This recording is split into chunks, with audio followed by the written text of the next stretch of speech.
Let's get you some news now from the rest of the continent. And Uganda's longtime president, Yoweri Museveni, has been re-elected. This is despite accusations of vote fraud by his main rival, Bobi Wine. Now, the opposition leader is under house arrest, and he's vowed to provide evidence of vote rigging once the country's internet connections are restored. Well, political analyst Zaynab Mohamed is in Cape Town. Let's unpack the outcomes of this election with her. Zaynab, a very good morning. Thanks so much for your time. Can you make sense of what you understand about the house arrest of Bobi Wine? I mean, he complained about the elections, he complained about the unfairness and, of course, the allegations of vote rigging. But for him to be under house arrest, I mean, just your thoughts on that. Is it just par for the course in an African election? Good morning, Uveka. So Bobi Wine has a lot of support, and he's claiming, as you said, that he has evidence of vote rigging. And I think that what's happening is that the state is scared that he will spark protests. So what they are doing is the military is surrounding his home and nobody is able to enter or exit. And this is a way for him to prevent him from contacting anyone or kind of just lobbying any support for any type of protest election results, which gave Museveni a victory. But surely something like this, Zaynab, I mean, what sort of basis would there be for house arrest? I mean, we always find people who can incite protests or get people to protest. Can this be allowed? I mean, we are talking about Uganda. Take us through historically whether something like this is legal. Technically, it shouldn't be illegal, but Museveni has very strong ties with the army, has very tight control over the army. We must remember that he came into power through a military coup. So that is how he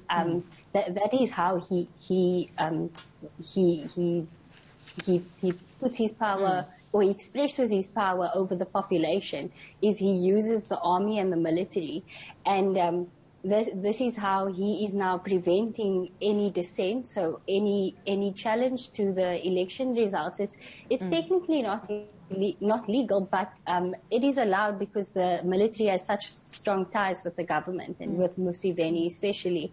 And we saw in December that he made some new appointments in the army. He actually brought some of the army officials who were in Somalia, who were fighting in Somalia against terrorism, which is obviously much more extreme than what is happening in Uganda. But he gave these army officials positions in the army and I expected that he did this so that if anything breaks out after the elections, these people have experience in being able to contain heavy challenge to the government. So Zaynab, yet again, we have the question or a situation where we see an African leader being pretty much able to do whatever he feels like, however he feels like, getting his hands on power yet again. Does Bobi Wine even stand a chance of getting any kind of, recourse here? Does he stand a chance of ever maybe properly challenging these results, or should he just resign himself to the fact that this election has been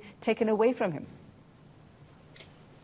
To be honest, I would like to say that something will come from his challenges, but often nothing comes of the opposition challenging results in African countries.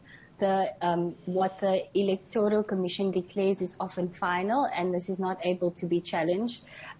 We saw in Malawi gave us a bit of hope last year when the High Court actually ruled that there was fraud in the election, and then they managed to get to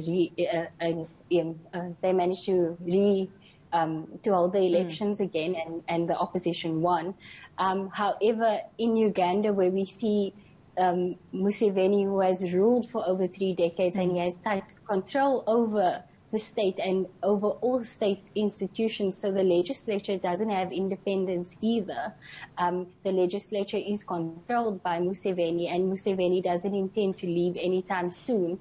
So he will just control the decision that will be made, and unfortunately nothing will come of Bobi Wine's challenge.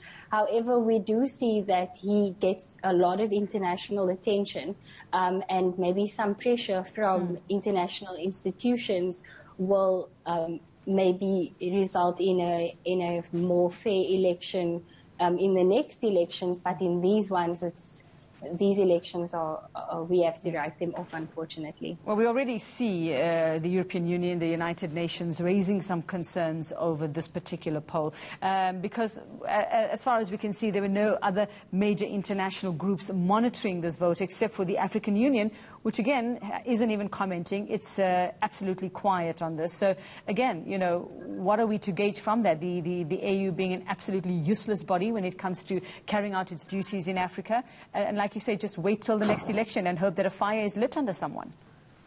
Yes, unfortunately, that is just what we have to hope for, because the EU and the US, they were the observers.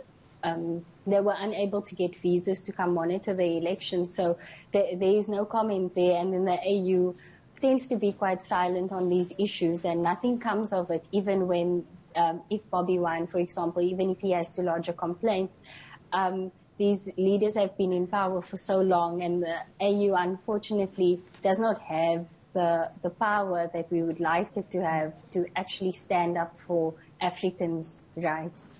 Or exercise a little that it does have. Thanks very much there, Zaynab Mohamed there. Just the aftermath of the election. Like she says, it seems to be a lost cause in Uganda at the moment.